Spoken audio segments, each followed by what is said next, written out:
오늘 말씀이 성령이 당신 안에 거하시게 하라인데, 오늘 이 말씀이 저와 여러분에게 이루어지기를 예수님의 이름으로 축복합니다. 할렐루야. 오늘 지난주에 우리가 받은 말씀이 영이 살아야 천국에 간다 였습니다. 영이 살아야 천국에 간다. 표현이 어떻게 보면 강하죠. 그런데 그게 사실이에요. 왜 영이 살아야 천국에 가느냐면 예수님께서 이렇게 말씀하셨어요. 누구든지 주여 주여 하는 자마다 천국에 갈 것이 아니요 하나님의 뜻대로 행하는 자라야 천국에 가느니라. 할렐루야. 그런데 누가 하나님의 뜻대로 살 수 있어요? 누가? 어떤 사람이 하나님의 뜻대로 살 수 있어요? 성령이 충만한 사람입니다. 스가랴 4장 6절에서는 그 영적 진리를 이렇게 말씀해요. 이는 힘으로 되지 않고 능력으로 되지 않고 오직 하나님의 영으로 되느니라. 할렐루야. 그러니까 하나님이 도와주지 않으시며 성령께서 도와주지 않으시면 힘으로 하고 성령으로 하는 건 한계가 있다 이 말이에요. 제가 지난 주일날 그리스도 군대 세계 선교회 인천 동부지부 성회에서 간증을 했잖아요. 그때 제가 고백한 말이 제가 제법 우리가 소속한 교단이 한국 기독교 장로회인데 기장 우리 교단이 가지고 있는 신학적 특징이 있어서 목회 환경이 그렇게 좋은 토양은 아니에요. 그럼에도 불구하고 우리가 교회를 여기서 개척을 하고 시간이 흐르면서 한 4, 5년 동안 은혜를 주셔서 재적 인원이, 그러니까 출석부에 있는 인원이 한 70명, 그러니까 평균 예배가 40에서 50명 이렇게 예배를 드렸단 말이에요. 4, 5년 동안. 결사는요 우리가 1억 3천까지 했었어요. 이 비싼 동네에 와가지고 그 재정들이 뭐 후루룩 다 날라갔지만 그렇게 큰 은혜를 받았어요. 하나님의 은혜죠. 그런데 그것을 제가 다 까먹었어요. 왜 까먹었냐면 마귀에게 틈을 주고 성령이 소멸되게 해서. 우리 더리즌도 학교도 시작해서 조금 보태서 얘기하면 우리 더리즌이 있었기에 우리 함께 네트워크했던 공동체, 다른 공동체들도 힘을 얻어서 학교들이 성장할 수 있었어요. 다 성령님의 은혜죠. 그런데 까먹었어요. 까먹은 이유는 저에게 있어요. 마귀에게 틈을 주고 성령님을 소멸했기 때문이에요. 그 끝에 하나님이 기쁨의 교회 성회를 알게 하시고 신청을 해놓고 기다리는데 일주일 전에 제게 기름이 말랐다 이렇게 말씀을 하시면서 제가 기쁨의 교회 성회를 가야 하는 이유를 친히 가르쳐 주셨어요. 그리고 15개월이 지난 작년 말 12월 달에 이제 내가 회복이 되었구나. 내가 가장 좋았을 때의 모습이 그때 보인 거예요. 그전에는 사실 저도 어둡고 그랬었는데 그게 저의 본 모습이 아니었는데 저의 가장 좋았을 때 모습, 코이노니아가 잘 이루어지고 앞에서 리더로서 이끌 때 그 좋았던 모습이 나온 거예요. 이제 내가 회복이 되었구나. 그리고 지난주에 성회에서 간증을 하게 된 거예요. 그러니까 간증을 한다는 것은 저는 이제 제게 이렇게 의미를 부여했어요. 이제 김종균, 이제 너 다시 출발할 때가 되었어. 네가 교회를 개척을 해서 너의 힘, 너의 능력으로 그렇게 하다가 쫄딱 망했지만, 망했다고 얘기해서 미안해요. 그렇게 모이다가 지금 이렇게 된 건 사실은 어려워진 거죠. 그러나 이제 시작이야 라는 의미로 저를 간증하게 해 주셨다고 저는 믿습니다. 건강한 교회는 어떤 교회일까요? 성도들 모두가 다 쓰임을 받는 교회입니다. 팔레토 법칙이라는 걸 여러분이 아실 거예요. 80대 20의 법칙이라고도 하죠. 어느 조직에서 20%의 의미 있는 존재가 20%이고 나머지 80%는 그 의미 있는 존재가 이끌어가는 따라가는 군중이라는 의미로 사용하는 거죠. 그래서 사람들이 그 20% 안에 들어가기 위해서 몸부림치는 것 아니겠어요? 그런데 안타깝게도 교회에도 그 법칙이 존재해요. 사람 사는 곳은 다 그런가 봐요. 그런데 만일 교회가 그렇다면 그 교회는 건강한 교회가 아닙니다. 나머지 80%는 어떤 사람들이라고 말할 수 있을까요? 영이 살아나지 않은 사람. 하나님의 은혜를 받고 영이 살아나면 뭔가를 막 하고 싶어져요. 섬기고 싶어져요. 제가 이렇게 목회를 해보니까 은혜를 받으면 제일 먼저 일어나는 현상은 뭘 막 가져오시더라고. 과일도 가져오시고 먹을 것도 가져오시고 함께 나누기 위해서. 두 번째는 교회에 자꾸 오시려고 그래요. 와서 교회에서 기도도 하고. 그 다음에 내가 뭐 할 것이 없나 이거 찾아보려고. 은혜 받으면. 그러니까 은혜를 받았다는 것은 영이 살아났다는 거예요. 그러니까 그게 목사를 위해서 좋게 하려고 하는 것이 아니라 하나님을 기쁘시게 하려고 하다 보니까 주의 몸된 교회 와서 이렇게 둘러보면서 떨어진 쓰레기라도 하나 줍고 청소라도 한 번 더 하고 기도라도 한 번 더 하고 목사님 얼굴이라도 한 번 보고 가려고 하고 이렇게 목사가 대단한 존재가 아니라 하나님 때문에 그렇게 되어가는 거죠. 이 말은 목사에 대한 교회에 대한 관심이 없으면 뭐다? 영이 살아있다 죽어있다? 네, 정말 말하기 어렵죠. 저는 우리 교회가 다 영이 살아나는 교인들이 되기를 예수님의 이름으로 축복합니다. 이미 우리 교회에 그 길을 열어주셨는데 관건은 뭐냐? 하나님은 우리에게 씨를 주신다는 거예요.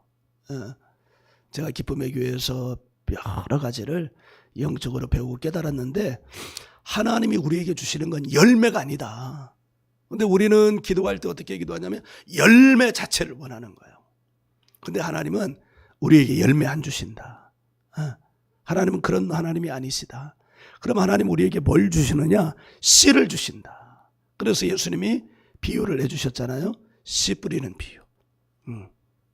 씨를 뿌리는데 씨는 뭐예요? 말씀이라고. 그 씨가 길가에도 떨어지고 돌밭에도 떨어지고 가시떨기에도 떨어지고 좋은 밭에도 떨어지고 길가, 돌밭, 가시떨기 밭에 떨어진 씨는 어떻게 하고? 말라 비틀어지고 새가 주워 먹고 어느 밭에만 떨어진 씨만 열매를 얻어요? 좋은 밭. 누가 좋은 밭이 되어야 되느냐? 바로 저와 여러분이 좋은 밭이 되어야 되는 줄 믿습니다.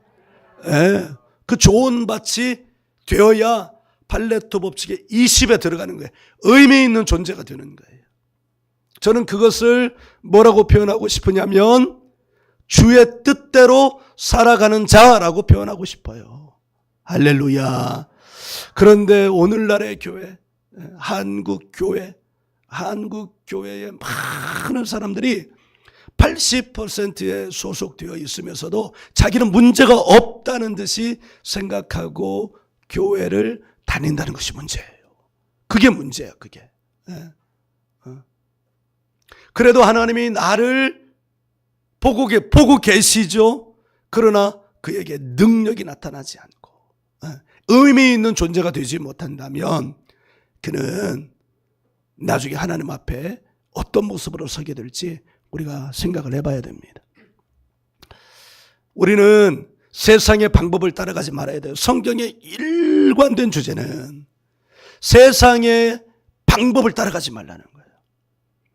너희는 이 세대를 본받지 말고 세상을 따르지 말라는 거예요. 세상 풍조를 따르지 말라는 거예요. 너희의 시민권은 어디에 있기 때문에? 하나님 나라에 있기 때문에. 이 땅은 우리가 어떤 존재로 사는 거예요? 나그네로 살아가는 거예요. 나그네로 살면서 집 사는 사람 있어요? 나그네로 살면서 냉장고 사는 사람 있어요? 나그네로 살면서 그런 거 사는 사람 없어요. 왜요? 우리의 소망은 이 땅이 아니라 우리의 소망은 어디에 있기 때문에? 하나님께 있기 때문에. 그러려면 어떻게 돼야 되냐? 영적인 삶을 살아야 돼. 사는 방법이 영적인 방법이어야 돼요. 그러지 않으면 주의 뜻대로 살 수가 없어요. 이를 위해서 영적인 방법을 잘 드러낸, 영적인 원리를 잘 드러낸 분이 계시죠. 사도 바울이에요. 사도 바울이 가르쳐주는 영적인 원리를 오늘 말씀을 통해서 받고 이 명절뿐만 아니라 우리 남은 인생 전체를 통하여 그 영적인 원리를 통하여 하나님 나라의 시민권을 가진 자의 삶을 함께 살아가는 저와 여러분이 되기를 예수님의 이름으로 축복합니다. 바울은 자기 자신을 이렇게 말했어요. 나는 날마다 죽노라. 제가 모셨던 이중표 목사님, 서울 잠원동 고속버스 터미널 앞에서 목회를 하시면서 기장 목회, 이게 기장 목회는 쉽지 않은데요.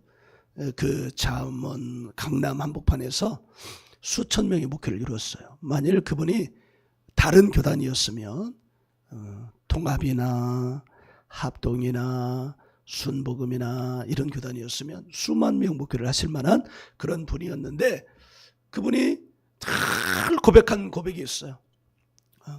나는 날마다 죽어. 그분이 자주 고백을 했는데요. 교인들 가운데 100명이면 100명 다 이뻐 보이면 얼마나 좋겠어요. 그런데 그 가운데 미운 사람이네. 미운 사람. 그러니까 그 미운 사람을 데리고, 그러니까 그 사람을 데리고가 아니고 그 마음을 가지고 하나님 앞에 가가지고 나 저 사람 미워요. 저 사람 좀 어떻게 좀 해주세요. 이렇게 기도를 했다는 거예요. 그러니까 그 말을 했다는 건 너무 솔직하죠. 그러더니 하나님께서 말씀하셨다는 거예요. 내가 그 때문에 십자가에서 죽었어. 내가 그 사람 때문에 죽었어. 나도 그 사람을 바꾸려고 하지 않고 죽었는데 네가 그 사람을 바꾸려고 해? 너도 죽어야 돼. 그러면서 그분이 성경을 통하여 나는 날마다 죽는 사람. 그러면서 이렇게 외쳤어요. 목사가 죽어야 교회가 산다. 그래서 죽는 게 뭔지를 저는 몰랐는데 최근에 많이 깨닫고 있어요. 목사가 자기 성질을 드러내면 교회는 죽고 자기 성품을 드러내면 교회가 죽어요. 그런데 자기 성품을 죽이고 누구의 성품으로? 그리스도의 성품으로, 하나님의 성품으로 하나님이 드러나고 그리스도가 드러나면 그 교회는 살아나고 성장한다는 원리를 요즘에 들어서야 깨닫고 있습니다. 그 나는 날마다 죽는다는 이 말씀이 어디 있느냐면 고린도전서 15장에 있어요. 우리가 보통 부활장이라고 그러는데 고린도전서 12장은 은사장, 13장은 사랑장, 14장은 하늘의 언어, 방언과 예언장, 그리고 15장 부활장인데 15장 31절을 한번 펴봐요.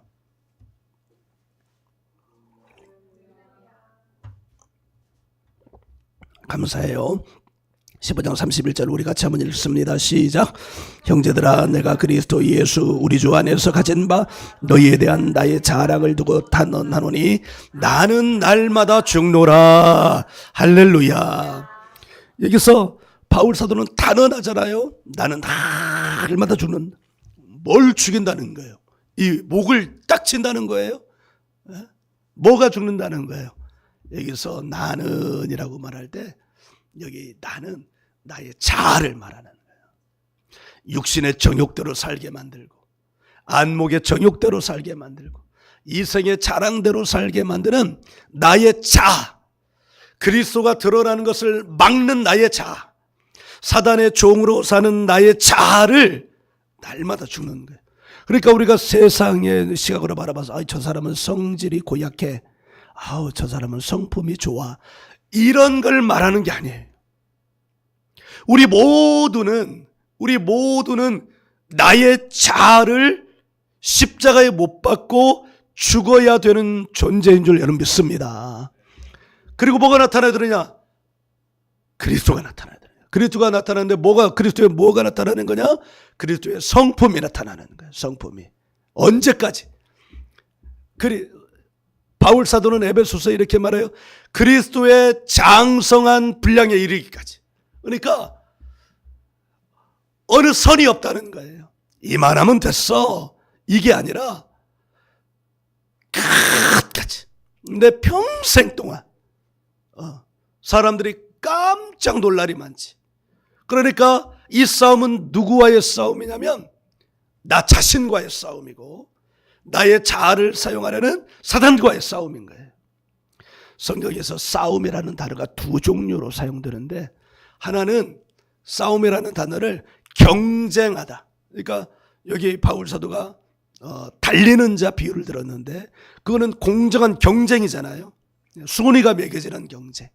또 하나의 싸움은 군사적 싸움, 전쟁과 같은 싸움. 그러면 나의 자아를 죽이는 이 싸움은 어떤 싸움이냐? 경쟁하는 싸움일까요? 전쟁 같은 싸움일까요? 전쟁 같은 싸움. 그 싸움에서 나의 자아를 철저히 죽여야 된다는 거예요. 그래서 갈라디아서 2장 20절에서 이렇게 말합니다. 한번 찾아봐요. 찾아서 같이 읽는 것이 의미가 있는 것 같아요. 갈라디아서 2장 20절, 고린도전서, 후서, 갈라디아서 2장 20절. 찾았으면 아멘. 할렐루야. 갈라디아서 2장 20절 함께 읽습니다. 내가 그리스도와 함께 십자가에 못 박혔나니 그런즉 이제는 내가 사는 것이 아니요 오직 내 안에 그리스도께서 사시는 것이라. 이제 내가 육체 가운데 사는 것은 나를 사랑하사 나를 위하여 자기 자신을 버리신 하나님의 아들을 믿는 믿음 안에서 사는 것이라. 아멘. 할렐루야. 바울 사도는 그와 같은 전쟁 같은 싸움을 하면서 내가 한시적으로 입고 사는 이 육체를 위하여 살지 않고 누구를 위하여 살아야 된다는 것을 깨닫고 교인들에게 가르쳤느냐면, 그 영적인 원리를 가르쳤느냐면, 천국에 가는 원리를 가르쳤느냐면 바로 이 말씀. 이제는 내가 육체 가운데 사는 것은 그 육체로 내가 살지 않고 나의 자아로 살지 않고 누구? 예수 그리스도의 성품으로 산다는 거예요. 그러니까 성도는 누구냐? 겉모습은 세상 사람들하고 똑같은데 그게 뭐가 다른 거예요? 속사람이 다른 거예요. 여기서 속사람이라고 말할 때 그 속사람은 뭐냐? 자아를 말하는 거예요. 그 자아가 바뀌어지는 거예요. 구원은 뭐냐? 그 자아가 바뀌어지는 거예요. 나의 옛 자아는 죽고 옛 사람은 죽고 새 사람이 살아나는 거예요. 새로운 자아. 근데 그 새로운 자아는 누구의 자아냐? 그리스도의 자아인 줄 믿습니다. 이것이 바울 사도가 평생 붙들고 간 표대였어요. 내가 표대를 향하여 가노라 이렇게 말씀했는데, 부르심의 표대를 향하여 가노라 그랬는데, 이 말씀 뭐냐? 내가 이 땅에서 살면서 천국의 삶을 여기서 사는 거예요. 여기서. 우리 주님이 계신 곳이 천국인 줄 믿습니다. 할렐루야. 주님이 계신 곳이 성전이에요. 오늘 우리가 말씀을 읽었잖아요. 너희는 너희가 하나님의 성전인 것, 하나님의 성령이 너희 안에 계시는 것 알지 못하느냐, 이렇게 말씀했는데, 하나님이 여러분 안에 계시다면 여러분은 하나님의 성전이에요. 할렐루야. 하나님의 성전에서는 누구만 나타나야 되는 거예요? 하나님만 나타나야 되는 거예요. 그리스도가 여러분 안에 계시다면 여러분은 그리스도의 성전이에요.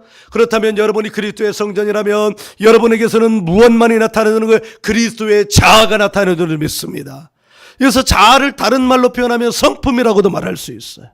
그리스도의 성품이 나타나야 돼요. 그러면 거기에서 그리스도의 성품, 하나님의 성품이 나타나게 되면 동시에 따라오는 것이 있습니다. 뭐가 따라올까요? 하나님의 성품이 나타나고 그리스도의 성품이 나타나면 동시에 따라오는 건 뭐냐? 하나님의 능력, 그리스도의 능력이 따라오게 되는 것이에요. 그런데 문제가 있습니다. 오늘 말씀을 보니까 그 하나님의 성전이 어떻게 될 수 있다는 거예요? 더럽혀질 수 있다는 거예요. 17절을 보면 누구든지 하나님의 성전을 더럽히면 더러워질 수 있다는 거예요. 맞아요. 더러워질 수 있어요. 누구로 인하여 더러워질 수 있는 거예요? 예수님 말씀하셨잖아요. 너희 밖에서 너희 안으로 들어가는 것이 너희를 더럽게 하지 않고 너희 안에서 나오는 것이 너희를 어떻게 한다? 더럽다. 미움, 시기, 음란, 뭐 이런 것들이 너희를 더럽게 하는데, 그것을 다른 말로 바꾸면 너희의 뭐다? 성품이다. 그런데 그 성품은 무엇으로부터 나오는 거예요? 자아로부터 나오는 거예요. 그러니까 내 자아가 팔딱 살아있으면 내게서 깨끗한 것이 나와요? 더러운 것이 나와요? 더러운 것이 나와요. 더러운 것이 나오면 그 인생은 어떻게 되는 거예요? 망하게 되는 거예요. 누구처럼요? 나처럼요. 근데 그것을 깨닫고 나니까 내가 깨끗해져야 되는 이유가 있다. 깨끗해져야 되는 이유가. 끝을 먼저 말씀드리면 깨끗해져야 되는 이유는 내가 살기 위해서, 내가 이 땅에서 살기 위해서, 하나님이 계신 곳이 성전이라는데 내가 더러워져서 깨끗하지 못해서 더러운 것이 내게 나온다면 그 더러운 것은 천국일까요? 지옥일까요? 지옥이죠. 남을 미워하면서 사는데 그게 그 사람이 천국이라고 말할 수 있어요? 분노하면서 사는데 그 사람이 천국이라고 말할 수 있어요? 시기하면서 살아가는데 그 사람이 천국이라고 할 수 있어요? 무정, 정이 없어요. 정이. 이 말은 사랑이 없다는 거예요. 자비함이 없다는 거예요. 긍휼함이 없다는 거예요. 그러면 그게 사람이 천국이라고 말할 수 있어요? 아니요. 지옥이라고 말해요. 사도 바울 로마서 1장에서 그렇게 말하면서 나중에 이와 같은 사람들은 뭐라고 말하냐면 사형에 처하다. 할렐루야. 오늘 말씀에서는 사도 바울은 그것을 뭐라고 말씀하시냐면 하나님의 성전을 더럽히면 하나님이 그 사람을 어떻게 하시리라? 멸하시리라. 파괴시키리라. 멸함을 받고 파괴되어지는 곳을 우리는 천국이라고 말해요? 지옥이라고 말해요? 지옥인 거예요. 지옥. 하나님의 성전은 어떻게 더럽혀질까요? 이미 말씀드렸어요. 성품으로 더럽혀져요. 성품. 바울 사도는 에베소서 2장 1절에서 그걸 이렇게 말해요. 너희의 허물과 죄로 죽었다. 허물이 많아. 우리가 어떤 사람이 허물이 없어, 어떤 사람은 허물이 많아 이렇게 말할 때 뭘 말하는 거예요? 그의 삶의 모습을 두고 말하는 거예요. 그의 말씨, 그의 행동, 그걸 보고 우리는 허물이라고 말해요. 성경에서 이렇게 말합니다. 그 허물과 죄의 시작은 야고보서 1장 14절 15절 한번 찾아보세요. 야고보서 1장 14절 15절.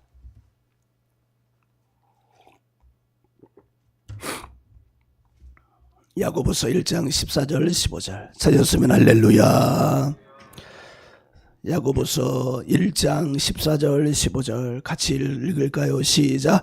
오직 각 사람이 시험을 받는 것은 자기 욕심에 끌려 미혹됨이니 욕심이 잉태한 즉 죄를 낳고 죄가 장성한 즉 사망을 낳느니라. 아멘. 자, 여기서 말하는 욕심은 뭘까요? 자아의 욕심이에요. 이것을 사도 요한은 이렇게 말했어요. 육체의 정욕.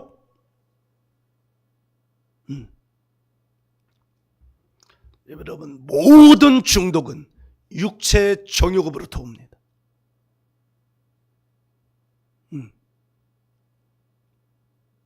안목의 정욕, 모든 죄의 시작은 보는 것으로부터 옵니다. 이생의 자랑, 즉 자아의 욕심을 말하는 거예요. 바울 사도는 이것에 대하여 끊임없이 자기를 쳐서, 그러니까 이 싸움이 얼마나 치열한 싸움이냐면 자기를 쳐서 복종시킨다, 이렇게 표현해야 될 만큼 이 싸움이 치열한 거예요. 육체의 정욕이 나를 이끌어가려고 그래. 중독으로 이끌어가려고 그래. 술로 이끌어가고, 음란으로 이끌어가고, 마약으로 이끌어가고, 또 뭐요? 게임으로 이끌어가고, 지나친 취미생활로 이끌어가고, 관계도 중독인데 관계 중독으로 이끌어가고. 이럴 때 여러분, 그거 어떻게 해야 끊어낼 수 있어요? 싸워야 돼요. 싸워야 돼. 어떻게 싸워야 돼요? 경주처럼 싸워야 돼요? 아니요, 전쟁처럼 싸워야 돼요. 그가 죽든지 내가 죽든지 해야 돼요. 육체의 정욕을 죽이는 것이 내가 죽는 것인 줄 믿습니다. 그런데 역설의 원리가 있어요. 그 육체의 정욕이 죽고 내 자아가 죽어야 반대로 내가 살아나는 거예요. 그게 영이 사는 거예요. 영이. 할렐루야. 그 영이 살 때 그 안에 성령이 들어오시고 성령께서 그때부터 나를 주장하실 때, 성령은 누구예요? 하나님이시잖아요. 성령께서 그때부터 나를 주장하실 때 하나님의 성품이 드러나고 그리스도의 성품이 드러나고 하나님의 전능하신 능력이 나타나고 성령님의 전능하신 능력이 나타나서 내 삶에 이제 뭐가 이루어지는 거예요? 하나님의 나라가 이루어지는 거예요. 그 하나님의 나라가 이루어질 때 동시에 거기에 하나님의 천국이 이루어지고 동시에 하나님이 주시는 그 복, 진짜 복도 누리게 되는 줄 믿습니다. 사도 바울은 왜 이렇게까지 했을까? 뭔가 유익한 것이 있으니까 이걸 하지 않았겠어요? 유익하지 않고 이렇게 굳이 이렇게까지 하지 않아도 다른 사람들과 똑같다면 굳이 이렇게까지 하실 필요가 없어요. 그런데 전쟁, 적을 죽이느냐, 내가 사느냐, 내가 죽느냐, 이렇게 달려있는 그 싸움을 왜 했을까? 그 이유가 있을 거예요. 그 싸움에서 승리하면 우리에게 찾아오는 유익이 있기 때문에 이 싸움을 승리했을 것이라는 것을 전제로 하고, 그러면 그 유익이 뭔지를 한번 찾아보도록 할 거예요. 구약 성경에 사도 바울은 율법학자라고 그랬잖아요. 구약 성경학자예요. 그러니까 성경이 정통했을 거예요.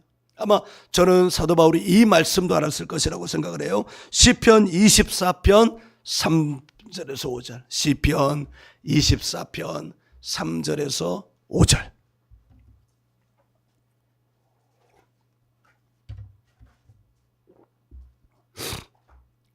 찾았으면 할렐루야. 시편 24편 3절에서 5절 같이 읽어요. 여호와의 산에 오를 자가 누구며 그의 거룩한 곳에 설 자가 누구인가? 그 손이 깨끗하며 마음이 청결하며 뜻을 허탄한 데에 두지 아니하고 거짓 맹세하지 아니하는 자로다. 그는 여호와께 복을 받고 구원의 하나님께 의를 얻으리니. 아멘. 여호와의 산에 오를 자, 그의 거룩한 곳에 설 자, 이 말은 천국을 말하는 거야. 천국. 여호와의 산에 오를 자, 하나님이 계시는 곳에 간다는 거잖아요. 하나님의 거룩한 곳, 어디에? 천국이잖아요. 거기에 설 자, 누구냐? 손이 깨끗한 거야. 손이 깨끗하다는 말 이해하시죠? 마음이 청결하다는 거예요. 저는 이 말씀에서 정말 우리가 작년에 그 팔복의 말씀을 받았잖아요. 하나님이 주신 말씀이구나. 마음이 청결한 자는 복이 있나니 그들이 하나님을 볼 것이며. 하나님은 어디서 봐요? 하나님은 천국에 가요. 천국에. 할렐루야. 자, 여호와의 산에 오른다는 것은 바로 두 가지를 말하는 거예요. 첫째는 하나님께 복을 받는 거예요. 복을 받는 거. 둘째는 하나님의 의를 얻는 거. 하나님의 의를 얻는다는 건 구원을 받는다는 거예요. 할렐루야. 네. 하나님께 복을 받고 하나님의 구원을 받는다는 거예요.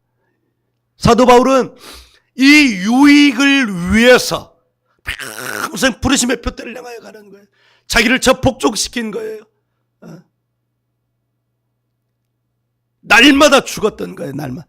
나는 죽노라 이렇게 하면 안 죽는 날도 있으니까 어떻게 해요? 나는 날마다 죽는 거예요. 매일 죽는 거예요. 그러면 새벽 1시에는 죽었다가 새벽 2시에는 살아나면 그건 죽는 거예요? 안 죽는 거예요? 안 죽는 거예요.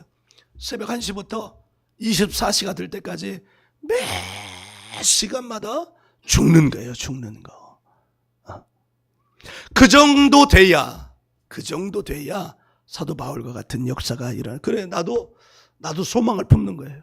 이 진리를 이제 알게 됐으니, 그때 이중표 목사님께서 나는 날마다 죽는다고 말씀하신 그 의미를 이제서야 깨닫는 거예요. 이제서야.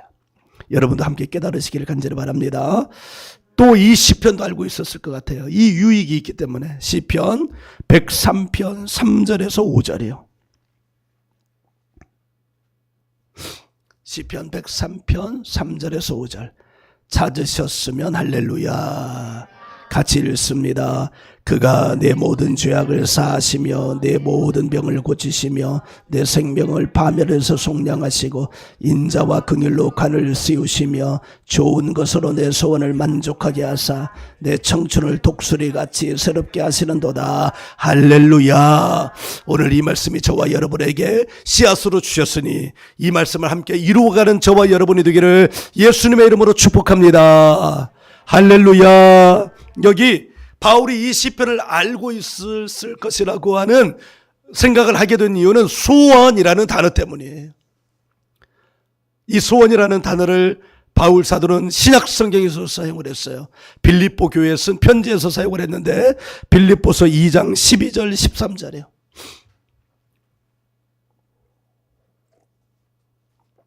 빌립보서 2장 12절 13절 찾으면 할렐루야. 우리 같이 읽어요. 시작. 그러므로 나의 사랑하는 자들이 너희가 나 있을 때뿐 아니라 더욱 지금 나 없을 때에도 항상 복종하여 두렵고 떨림으로 너희 구원을 이루라. 너희 안에서 행하시는 이는 하나님이시니 자기의 기쁘신 뜻을 위하여 너희에게 소원을 두고 행하게 하시나니. 할렐루야. 시편 103편 4절 5절에서는 내 소원을 만족하게 하사. 누가? 하나님이. 이 소원을 바울 사도는 어떻게 했어요? 너희에게 소원을 두고 행하게 하시나니. 누구의 소원이에요? 하나님의 소원이. 하나님의 소원. 하나님의 어떤 소원? 나의 사랑하는 자녀들을 유익하게 하는 소원. 두 가지. 하나님의 복을 주고 하나님의 구원을 이루는 그 두 가지 소원을 주는 거예요. 바울은 이 말씀을 통하여 우리를 향한 하나님의 소원이 있다는 거예요. 사랑하는 여러분, 이 땅에서 살아가는 동안 하나님의 소원이 이루어진다면 얼마나 좋겠어요. 첫째, 하나님의 구원, 순서를 바꿉시다. 하나님의 구원이 먼저죠. 하나님의 구원. 두 번째, 하나님이 주시는 복을 받는 거예요. 복을. 예수 믿는 사람이 이 두 가지로 살아가는 거예요. 나는 구원만 받으면 돼. 그럼 이 땅에서 지지리도 복도 없이 살아가는 게 하나님의 뜻이란 말이에요. 이 땅에서 복을 받고 살아가야 될 거 아니에요.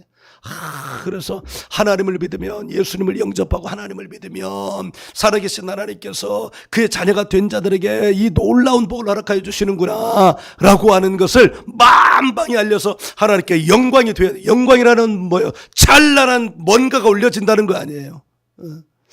왕에게 글로리 글로리, 나의 왕이시여 이렇게 할 때 거지 같은 옷 입고 글로리 글로리 하면 왕이 그걸 받아주겠어요?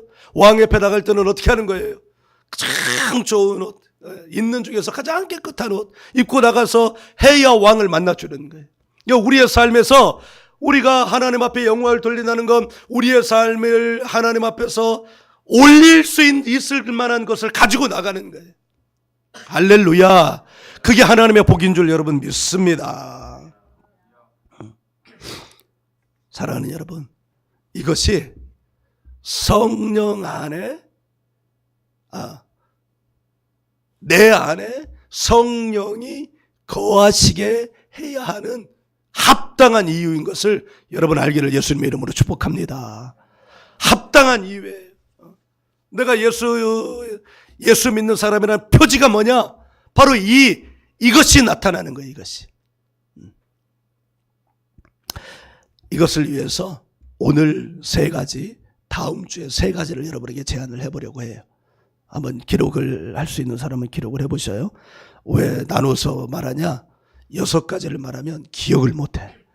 그래가지고 3가지씩 나누어 드리려고 그래요. 첫 번째, 하루의 시작을 하나님께 순종하는 기도와 경배로 시작을 한번 해보셔요. 눈을 뜨자마자 주의 이름을 부르고 나는 주님의 것입니다. 나는 주님만을 높여드립니다. 이렇게 하는 순복과 경배의 기도로 시작을 해보십시오. 두 번째는 매일 하나님의 말씀을 먹어보세요. 매일. 저도 이 방법을 배웠는데 잠언은 31장까지 있잖아요. 하루에 잠언 1장. 그리고 시편은 전체가 다 기도예요. 하루에 5편씩. 이렇게 읽으면 한 30분이면 되더라고요. 빨리 읽는 사람은 20분도 읽어요. 읽어요, 그냥. 아침밥 먹을 때 밥알을 세지 않잖아요. 그냥 밥을 먹잖아요. 그러니까 말씀도 그렇게 먹는 거예요. 어떻게? 잠언 1장, 시편 5편. 날짜에 맞춰서 오늘이 며칠이죠? 15일이잖아요. 그러면 잠언 15장. 16일에는 잠언 16장. 시편은 1편부터 5편. 이렇게 정해서 매일매일 읽어보세요. 그러다가 이것이 이제 습관이 되고 몸에 배어 있으면 아마 놀랍게도 그 말씀이 여러분들을 더 말씀을 읽게 만들 거예요. 그러면 그 말씀을 더 많이 읽으면 되는 거예요. 세 번째는 시끄러울 때는 소리가 들려야 안 들려요? 여기서 막 저 음향을 틀었어요. 컴퓨터 음향을 막 시끄러워요. 그러면 제 설교가 들려야 안 들려요? 섞어서 제대로 들리지 않을 거예요. 하나님의 음성을 들으려면 어떻게 되냐? 자기 내면을 고요하게 해야 합니다. 장소도 구별하면 좋죠. 그러기 위해서 자기만의 골방, 자기의 내면을, 시끄러운 내면, 이런 시끄러운 내면이라는 것을 다른 말로 표현하면 돌밭이, 가시떨기밭이, 뭐 이런저런 근심, 걱정, 뭐 이런 걸로 가득 차 있는 거 다 내려놓고 오직 누구에게만? 성령께만 자기를 집중하는. 성령께 집중하려면 어떻게 해야 돼요? 성령님, 제가 여기 있습니다. 제게 말씀하세요. 제가 듣겠습니다. 이것을 매일매일 반복하세요. 출근할 때, 운전하면서도 마찬가지예요. 그렇게 고요한 시간에 또는 대중교통을 이용하면서도, 걸어가면서도 그렇게 시간을 내어보세요. 이렇게 하면 성령께서 여러분 안에 거하셔서 신선한 성령의 기름 부으심으로 여러분의 영을 살게 하실 줄 믿습니다.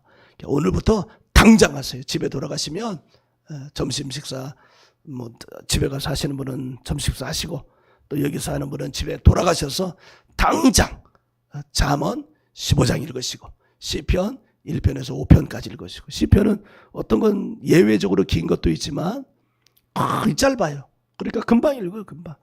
빠르게 읽으면 한 15분이면 이거 다 읽을 수 있어요. 할렐루야.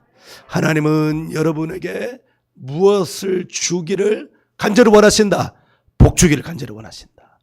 구원은 구원은 그냥 정말 가장 기본적인 하나님의 은혜이고 이 땅에 살아가면서 하나님으로 말미암아 얻는 복을 하나님의 자녀들이 다 얻기를 원하신다. 할렐루야. 오늘 이 은혜가 저와 여러분에게 이루어지기를 예수님의 이름으로 축복합니다. 아멘.